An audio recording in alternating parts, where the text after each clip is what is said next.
Hello, good morning everyone. So today we will start our next chapter, that is cell cycle and division. So here comes the cell cycle. Cell cycle का मतलब क्या होता है बच्चा, कोई भी cell है वो न्यू फॉर्म होता है. सो उसके बाद ग्रोथ फेज में एंटर करता है, देन रिप्रोडक्शन होता है. और वो आपका डिवाइड होता है. कोई भी सेल आपका किस तरह से अपनी लाइफ साइकिल को कंप्लीट करता हुआ डिवाइड होता है, वही हम इस चैप्टर में स्टडी करेंगे, सेल साइकिल एंड डिवीजन में. अगर हम किसी सेल के अंदर साइक्लिक चेंजेस देखें, आपका जो सेल होता है उसके अंदर दो फेजेस होते हैं. The first is called interphase which is also known as preparatory phase. आप इंटरफेज जो होता है वो सेल की लाइफ में सबसे बड़ा फेज होता है. और इस टाइम पर देखो, प्रिपरेटरी फेज हम कह रहे हैं क्योंकि इस टाइम पर सेल खुद को प्रिपेयर करता है कि वो नेक्स्ट फेज यानी कि एम फेज, जिसे हम डिवीजन फेज भी कहते हैं, उसमें एंटर कर सके. डिवाइड होने से पहले कोई अगर एक सेल आपका दो में डिवाइड हो रहा है तो उसका कंटेंट जो है वो आपका दो के इक्विवेलेंट होना भी चाहिए. तो आपका डिवीजन से पहले कोई सेल खुद को किस तरह से प्रिपेयर कर रहा है फॉर दैट डिवीजन, वो फेज आपका इंटरफेज कहलाता है. इंटरफेज जो है वो स्प्लिट होता है तीन पार्ट्स में, G1 phase, S phase and G2 phase. After G2 phase आपका सेल एंटर हो जाता है एम फेज में, जिसे हम डिवीजन फेज कहते हैं. और डिवीजन फेज भी आपका दो पार्ट में डिवाइडेड है, karyokinesis and cytokinesis. Cairo term बच्चा हम पढ़ चुके हैं बहुत बार, न्यूक्लियस के लिए टर्म है. और काइनेसिस का मतलब होता है स्प्लिटिंग. तो सबसे पहले जब भी कोई सेल डिवाइड होगा उसका न्यूक्लियस स्प्लिट होता है. और न्यूक्लियस स्प्लिट होने के लिए यहाँ पर कुछ आपके स्टेप्स होते हैं, जैसे कि सबसे पहले आता है आपका प्रोफेज, देन यहाँ पर फॉलो होता है metaphase, then the next is anaphase and telophase. ये इसी सीक्वेंस में होंगे. एंड टीलोफेज के बाद न्यूक्लियस पूरी तरह से डिवाइड हो जाता है और फिर आपका हेल्ड होता है cytokinesis. Cyto term is for cytoplasm and kinesis for splitting. तो यानी कि उसके बाद साइटोप्लाज्म की स्प्लिटिंग होती है. तो किसी सेल के अंदर जब न्यूक्लियस डिवाइड हो गया, फिर साइटोप्लाज्म डिवाइड हो गया, यानी कि वो सेल आपका डिवाइड करके न्यू सेल्स में कन्वर्ट हो चुका है. Now see, this is the complete life cycle of a cell. यहाँ पर देखिए बच्चा, मैंने शुरू किया, ये एक सेल था, ठीक है. ये एक सेल आपका सबसे पहले जाएगा सबसे बड़े फेज में, जिसे हम कहते हैं इंटरफेज. सेल के लाइफ में वो पूरा टाइम ज्यादातर कितना रहता है, इंटरफेज में ही रहता है. और डिवीजन फेज तो बहुत छोटा होता है. जैसे ह्यूमन में हम कहें, हमारा कोई एक सेल है, वो जितने दिन भी काम करेगा इंटरफेज में आपका वर्क कर रहा है. और जब भी वो डिवाइड होता है, जैसे ह्यूमन सेल का जो डिवीजन फेज है वो सिर्फ 24 आवर्स का है, तो हमारे सेल 24 घंटे में आपका डिवाइड हो जाते हैं. ओके, डिवाइड होने के लिए उन्हें सिर्फ 24 घंटा लगता है, बाकी वो जितना टाइम तक आपका फंक्शनल रहे वो आपका डिफर है. यहाँ पर अगर हम देखें, ये सेल था कोई, ये सेल आपका सबसे बड़े इंटरफेज में क्या कर रहा है, खुद को प्रिपेयर कर रहा है. और यहाँ पर प्रिपरेटरी आपके फेज है, जिसे हम कह रहे हैं यहाँ पर प्रिपरेटरी आपके फेज है जो कि आपके स्टार्ट होते हैं G1 phase, S phase, G2 phase. Okay, ये आपके प्रिपरेटरी फेज है. और इसके बाद आपका आ जाता है एम फेज. एम फेज में हमने कहा सीक्वेंस रहेगा, पहले प्रोफेज आएगा, फिर मेटाफेज, फिर एनाफेज, फिर टीलोफेज.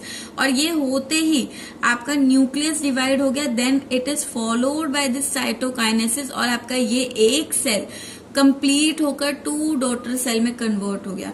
तो ये सेल की पूरी साइकिल जो है वो ओवर हो जाती है. अब यहाँ पर बात करते हैं बच्चा, एक G0 फेज भी है, जिसे हम क्विंसेंट फेज भी कहते हैं. इसके बारे में भी हम पढ़ेंगे. तो हम पहले अपने नॉर्मल साइकिल से शुरू करते हैं, G1 फेज से. G1 फेज क्योंकि प्रिपरेटरी फेज है, यहाँ पर सेल जो है वो डिवीजन से पहले कुछ रॉ मटेरियल प्रिपेयर करता है. जैसे कि G1 फेज के अंदर देखा जाता है कि प्रोटीन का सिंथेसिस जो है वो एनहांस हो जाता है. और ये प्रोटीन आपके एंजाइम की तरह एक्ट करते हैं, वो एंजाइम जो कि डीएनए बनाने में काम करेंगे. क्यों? देखो बच्चा, कोई भी सेल है बेसिक सी बात है। इसका न्यूक्लियस जब 2 डॉटर सेल में आपका डिवाइड होगा तो यहाँ पर न्यूक्लियस बराबर होना चाहिए, न्यूक्लियस बराबर रहना चाहिए पेरेंट जितना, ठीक है। अगर हर जनरेशन में हम कहें जेनेटिक मटेरियल रिड्यूस होता जाए तो उस केस में तो एक टाइम के बाद ये स्पीसीज एक्सटिंक्ट हो जाएगी। तो कभी भी जेनेटिक मटेरियल रिड्यूस नहीं होता है, ठीक है। जब आपका नेक्स्ट प्रोजेनी बनती है तो उसका genetic material parent genetic material के सिमिलर होता है। और वो कैसे पॉसिबल है? क्योंकि जो पेरेंट सेल है वो आपका डिवीजन से पहले अपने डीएनए को क्या कर लेता है, रेप्लिकेट, यानी अपने डीएनए की कॉपी बना लेता है, रेप्लिकेट कर लेता है, ताकि वो डीएनए को इक्वल 2 पार्ट्स में डिवाइड कर पाए। मान लीजिए यहाँ पर 4 डीएनए था तो इसने रेप्लिकेट कर 8 कर लिया। नंबर में अगर 4 क्रोमोसोम थे तो 8 हो गए। अब वो 8 जब डिवाइड होंगे तो डॉटर सेल्स में कितने जाएंगे, 4, यानी कि डॉटर सेल क्या रहेंगी, नॉर्मल। तो यहाँ पर कोई भी सेल डिवाइड होने से पहले हमेशा अपने डीएनए रेप्लिकेशन करता है, यानी कि डीएनए की कॉपी फॉर्म करता है। तो डीएनए को रेप्लिकेट करने के लिए, डीएनए की कॉपी बनाने के लिए वहां एंजाइम्स की रिक्वायरमेंट होती है। और वही एंजाइम जो है आपका कैसे बनेंगे, जब सेल अपने अंदर प्रोटीन फॉर्म करें। सो प्रिपरेटरी G1 फेज में वो प्रोटीन बनाए जाते हैं जो कि एंजाइम की तरह एक्ट करेंगे और डीएनए फॉर्म करने में हेल्प करेंगे। इसके अलावा इसी फेज के अंदर आरएनए सिंथेसिस भी इंक्रीज हो जाता है और एटीपी भी, क्योंकि डीएनए बनाने के लिए एनर्जी भी तो चाहिए, मतलब सेल को डिवाइड होने के लिए उससे पहले जो है डिवीजन से पहले आपका रेप्लिकेशन वगैरह होना है, तो उन रिएक्शंस के लिए सेल को एनर्जी चाहिए। तो प्रिपरेटरी फेज में आपका एनर्जी भी फॉर्म की जाती है। इसके अलावा आपका G1 के बाद नेक्स्ट फेज जो आपका आता है वो है आपका S फेज। सो यहाँ पर G1 फेज के अंदर वो सारे रॉ मटेरियल फॉर्म कर लिए जाते हैं जो कि S फेज में रिक्वायर्ड है। इस फेज में भी तो कोई काम होगा और ये S फेज इंपॉर्टेंट है, इसे हम सिंथेसिस फेज कहते हैं। तो जो मैं कह रही हूँ ना कि डिवीजन से पहले, डिवीजन फेज तो ये मैंने कहा डिवीजन से पहले सेल अपना डीएनए डबल कर लेता है और वो डीएनए डबल जो होता है वो इस फेज में होता है एस फेज। एस फेज का मतलब सिंथेसाइज करना, कुछ बनाना। तो यहाँ पर एस फेज के लिए जो भी रॉ मटेरियल चाहिए, जैसे कि आपको पता है डीएनए लोअर क्लास में आपने पढ़ा होगा, नहीं पढ़ा मैं बता देती हूँ। DNA deoxy ribo nucleic acid होता है और ये 3 चीजों से मिलकर बना है। एक तो फॉस्फोरिक एसिड, दूसरा यहाँ पर N2 बेस नाइट्रोजन से बने हुए कंपाउंड होते हैं और तीसरा यहाँ पर 5 कार्बन से बनी हुई शुगर होती है जिसे हम पेंटोज शुगर कहते हैं। तो अगर आपको डीएनए बनाना है तो ये सारी चीज रॉ मटेरियल आपको चाहिए, N2 बेस, फॉस्फेट, शुगर। सो ये सब बनाने का काम आपका कहाँ पर हुआ, G1 में। G1 में देखो आप किचन में खाना बनाते हैं तो खाना बनाने से पहले आपका सब कुछ सब्जी वगैरह प्रिपरेशन करते हैं ना, सेम वही चीज है कि यहाँ पर हमें पता है एस फेज में डीएनए को डुप्लीकेट होना है, डीएनए को रेप्लिकेट होना है। तो रेप्लिकेट होने के लिए, डीएनए बनाने के लिए जो भी चीजें चाहिए वो आपका G1 फेज में ही फॉर्म हो जाएगी। ओके, इसके अलावा ये फेज जो होता है ग्रोथ फेज है। सो यहाँ पर सेल की ग्रोथ भी हो रही होगी, तो सेल का साइज इंक्रीज हो रहा होता है और उसकी ग्रोथ हो रही होती है। So these are the points or we can say processes that held during the G1 phase. Okay, now next आपका आता है S phase। एस फेज में मेन आपका यहाँ पर क्या हो रहा है, डीएनए का रेप्लिकेशन हो रहा है। डीएनए के रेप्लिकेशन के साथ साथ देखो एनिमल में हमने सेल जब चैप्टर पढ़ा है तो उसमें मैंने बात की थी कि आपका प्लांट के अंदर जो सेल डिवाइड होता है उसे डिवाइड होने के लिए सेल प्लेट बनती है।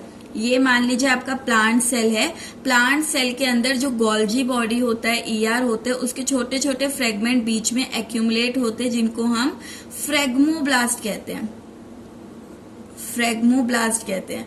फिर यही फ्रेगमोब्लास्ट जुड़कर एक प्लेट बना लेते हैं और ये प्लेट आउटवर्ड की तरफ मूव करती है और प्लांट सेल को डिवाइड कर देती है।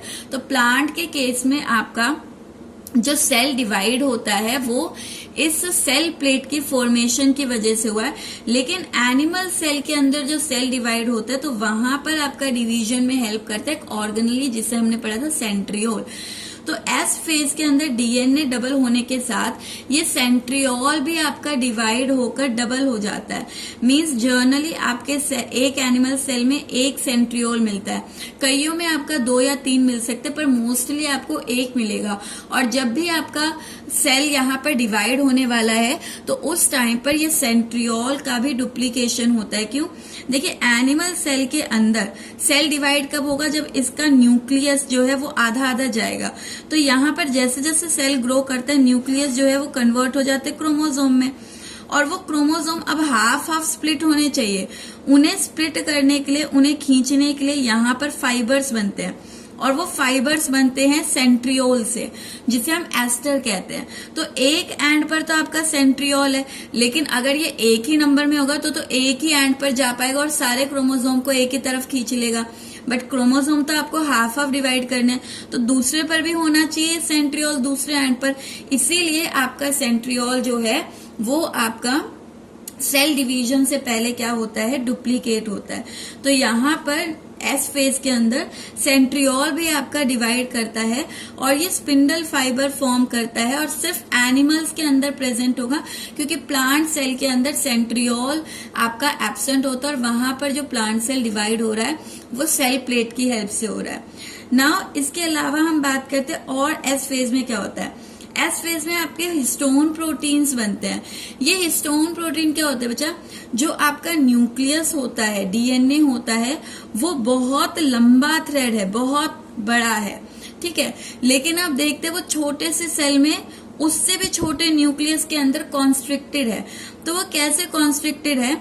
यहाँ पर डीएनए के थ्रेड को शॉर्ट करने के लिए कुछ प्रोटीन होते हैं जिन्हें कहते हैं हिस्टोन प्रोटीन, जो कि हमारे डीएनए को कंडेंस फॉर्म में रखते हैं, छोटे फॉर्म में रखते हैं।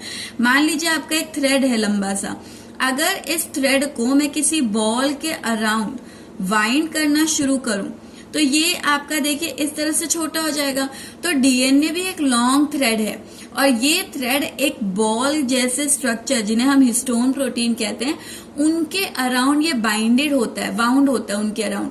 और क्योंकि ये वाउंड होता है तो एक बड़ा से थ्रेड को अगर आप इसके चारों तरफ घुमा दोगे तो वो ऑटोमेटिकली क्या हो जाएगा? छोटा हो जाएगा। तो हमारा डीएनए भी इस तरह से आपका बाइंड होकर क्या हो रखा है? श्रिंक हो रखा है, यानी कंडेंस हो रखा है, ठीक है। सो कंडेंस रखने के लिए आपके यहाँ किसकी जरूरत है? हिस्टोन प्रोटीन की। तो हिस्टोन प्रोटीन लॉन्ग थ्रेड को कंडेंस फॉर्म में रखते हैं। Okay, now C in lower eukaryote histone 50% formed in S phase. ये जो हिस्टोन प्रोटीन है लोअर यूकैरियोट्स के अंदर, ये 50% आपके हिस्टोन कहाँ बन जाते हैं? ये 50% आपके एस फेज में भी बन जाते हैं, यानी सिंथेसिस फेज में। ओके, नाउ नेक्स्ट देखिए G2 फेज है। G2 फेज में आपका क्या होता है? सेम जो ऑलमोस्ट G1 में हुआ। अब G2 फेज में आपके वो काम होंगे जो कि M फेज को चाहिए, ठीक है। G1 में वो काम हुए जो S फेज को चाहिए, G2 में आपका वो काम होंगे जो M फेज यानी डिवीजन के टाइम पर चाहिए। तो डिवीजन के टाइम पर देखो यहाँ पर एक तो प्रोटीन सिंथेसिस चाहिए। क्यों? अगर सेल को डिवाइड करना है तो क्रोमोसोम को दोनों पोल्स पर खींचना पड़ेगा, तभी वो टूटेगा। और खींचने के लिए यहाँ प्रोटीन फाइबर होते हैं, तो वो प्रोटीन फाइबर को हम कहते हैं ट्यूब्यूलिन। सो प्रोटीन सिंथेसिस जो है वो असेंशियल है, क्योंकि यहाँ पर ट्यूब्यूलिन जो है वो फॉर्म होते हैं जो कि स्पिंडल फाइबर की फॉर्मेशन करते हैं। ओके, सो मान लीजिए बेसिक सी चीज है, ये आपका सेल होता है, ध्यान से समझिएगा। इसके अंदर ये न्यूक्लियस है, ये क्रोमेटिन फाइबर है। हम कहते हैं जैसे जैसे हमारा सेल बड़ा होता है तो ये क्रोमेटिन फाइबर इस तरह से क्रोमोसोम में कन्वर्ट हो जाते हैं, और जब आपका सेल डिवाइड होने वाला होता है तो ये न्यूक्लियर मेम्ब्रेन डिसॉल्व हो जाते हैं और ये क्रोमोसोम आपके सेंटर में इस तरह से अरेंज हो जाते हैं। अब ये सेल डिवाइड होगा तो डिवाइड में हम यही तो कहते हैं जेनेटिक मटेरियल आधा आधा जाएगा डॉटर सेल में। मान लीजिए अगर यहाँ 2 क्रोमोसोम है तो एक एक जाएंगे, ठीक है। अब ये क्रोमोसोम जाएंगे कैसे? Half half. सो यहाँ पर ये 2 क्रोमोसोम अगर पेरेंट में तो डॉटर सेल में भी 2-2 जाने चाहिए। तो ये क्रोमोसोम इस तरह से 20 से टूटते हैं। तो यहाँ पर तोड़ने के लिए क्या होता है, इनके अराउंड प्रोटीन बाइंड करते हैं और वो प्रोटीन इन्हें दोनों तरफ से खींचते तो ये बीच से स्प्लिट हो जाते हैं और वही प्रोटीन आपके ट्यूब्यूलिन प्रोटीन है। तो यहाँ पर क्योंकि हम कह रहे जी, देखो एस फेज में डीएनए बन गया है, ठीक है, डीएनए बन गया है। अब G2 में मैंने क्या कहा, डिवीजन के लिए जो चीजें चाहिए, तो डिवीजन कैसे होगा, जब न्यूक्लियस डिवाइड होगा और उस न्यूक्लियस को डिवाइड करने के लिए, क्रोमोसोम्स को इक्वल डिवाइड करने के लिए वहां पर क्या चाहिए, प्रोटीन के फाइबर जो उन क्रोमोसोम को खींच पाए, पुल कर पाए। सो यही प्रोटीन के फाइबर आपके कहां पर फॉर्म होंगे, G2 फेज में फॉर्म होंगे। Okay, plasma membrane protein as new organelle is to be form. इसके अलावा आपका प्लाज्मा मेम्ब्रेन के प्रोटीन भी यहीं बनते हैं, यानी कि हमने पढ़ी है ना सेल मेम्ब्रेन, जिसे हम प्लाज्मा मेम्ब्रेन कह रहे हैं, वो किससे बनी हुई थी, फोस्फोलिपिड प्लस प्रोटीन से। तो यहाँ पर वो प्रोटीन भी बनेंगे जो प्लाज्मा मेम्ब्रेन बनाते। क्यों, जब आपके दो नए डॉटर सेल बनेंगे, जब दो नए डॉटर सेल बने तो इन डॉटर सेल के अंदर आपके न्यू ऑर्गेनेलीज भी तो बनेंगे। तो जब सेल आपका डिवाइड करता है तो उस टाइम पे ऑर्गेनेलीज भी यहाँ पर फॉर्म करता है। और ऑर्गेनेलीज अगर आपको बनानी है तो हर ऑर्गेनेली, आपने देखा है कि हर ऑर्गेनेली के अराउंड आपके मेम्ब्रेन होते हैं एक्सेप्ट योर राइबोसोम। सो वो मेम्ब्रेन प्रोटीन भी आपके कहाँ बनेंगे, G2 फेज में बनेंगे। Now moving to the next part. So आगे आपका डिवीजन होना है। डिवीजन के लिए आपको एटीपी भी चाहिए, यानी एनर्जी भी चाहिए, क्योंकि आपको क्रोमोसोम को अपार्ट, एक दूसरे से अलग खींचना है और खींचने के लिए डिवीजन के टाइम पर आपको क्या चाहिए होगी, एनर्जी। एंड इसके अलावा आरएनए भी चाहिए। सो बच्चा देखो, दोनों ही प्रिपरेटरी फेज में जो बनने वाली चीजें थी वो आपकी कॉमन थी, दोनों में ही प्रोटीन बने, दोनों में ही आपका एनर्जी बनी और दोनों में ही आरएनए बने। बस रीजन अलग अलग है। यहाँ पर एनर्जी आपका क्रोमोसोम को पुल करने के लिए चाहिए, यहाँ पर आपके जो प्रोटीन है वो ट्यूब्यूलिन प्रोटीन है, जबकि एस फेज के, G1 फेज के अंदर आपके जो प्रोटीन बने थे वो हिस्टोन प्रोटीन थे, जो कि डीएनए को कंडेंस करने में काम आएंगे। सो तीनों का कंपोनेंट से, मतलब G1 और आपका G2 फेज, इन दोनों में आपके फॉर्म होने वाले मॉलिक्यूल सेम है, बट मॉलिक्यूल्स का यूज डिफरेंट है। ओके, नाउ सी, अब ये हुआ, हमने ये बात कर ली कि G1 फेज से आपका सेल S फेज में गया, S से G2 फेज में गया। G1 और G2 प्रिपरेटरी थे। S फेज में आपका दो मेन पॉइंट हुआ है कि डीएनए डुप्लीकेशन हुआ और सेंट्रियोल का डुप्लीकेशन हुआ है। इसके बाद आपका G2 के बाद सेल डिवाइड हो जाता है, डिवाइड होकर दो डॉटर सेल बने। अब ये साइकिल कॉन्टिन्यूटी पर रह सकती है, अब ये दो दोबारा से एंटर करेंगे, 4 बनाएंगे, बट यहाँ पर कई सेल्स जो होते हैं जो नए नए बने हैं वो आपका एक सेल डिवीजन से बनकर, एक सेल डिवीजन हुआ, न्यू सेल बने, लेकिन वो दूसरे सेल डिवीजन में एंटर नहीं करते। वो क्या करते, वो G0 फेज जो हमने पीछे पढ़ा था उसमें एंटर कर जाते हैं। अगर कोई सेल G0 फेज में एंटर कर गया तो G0 फेज बचे, इसे हम क्विंसेंट फेज कहते हैं। इस फेज में जो सेल होता है it become inactivate for division, यानी कोई सेल अगर G0 में एंटर कर जाए तो फिर वो आगे दोबारा से डिवाइड नहीं हो सकता। फिर वो क्या होगा, डिफ्रेंशिएट होगा और कोई फंक्शन परफॉर्म करेगा। देखो आपकी बॉडी में ऐसा तो नहीं है सारे सेल बस डिवाइड होते जा रहे हैं, बॉडी में काम भी तो करवाना है। तो आपके वो सेल जो G0 में एंटर कर जाते हैं वो सेल खुद तो एक्टिव है, वो काम कर रहे हैं, बस वो डिवीजन के लिए इनएक्टिव हो गए हैं, यानी उनके अंदर डिवीजन नहीं होगा। ओके, सो जो सेल आपके G0 में एंटर कर जाते हैं वो दोबारा साइकिल में एंटर नहीं करते। मान लीजिए यहाँ दो नए सेल बने, इनमें से एक आपका G0 में एंटर कर जाएगा और दूसरा आपका दोबारा से इसी साइकिल में एंटर हो जाएगा। तो सेल का नंबर भी बढ़ता रहेगा और ऑर्गेनिज्म की ग्रोथ भी होती रहेगी। So this is your complete outlook of cycle कि आपकी साइकिल चलती कैसे है। Okay, now see the next point is the cell enter into G0 phase undergo differentiation. ये अभी हमने बात की, जो G0 में जाएगा वो डिफरेंशिएट हो जाएगा और फिर वो G1 में एंटर नहीं कर सकता, एक्सेप्ट कुछ आपके जो होते हैं, मतलब एक बार जो डिफरेंशिएट हो गया फिर वो डिफरेंशिएटेड सेल जो है वो आपके नॉर्मली डिवाइड नहीं करते। अब वो काम ही करेंगे, फंक्शन करेंगे और फिर उनकी डेथ हो जाएगी, ठीक है, वो दोबारा डिवाइड नहीं करेंगे। लेकिन आपके कुछ सेल है जो डिफरेंशिएट होने के बाद दोबारा से डिवीजन में एंटर करते हैं। तो उन्हें हम कहते हैं रीडिफ्रेंशिएटेड सेल, यानी कि वो दोबारा से डिवीजन करेंगे और दोबारा फिर डिफ्रेंशिएट होंगे।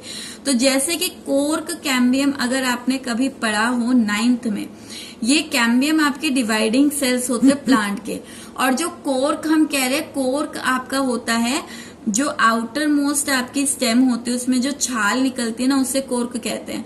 तो कोर्क कैम्बियम के सेल है जो डिफ्रेंशिएटेड होते हैं, पर वो कभी भी दोबारा से आपके क्या हो सकते हैं, डिवाइड हो सकते हैं।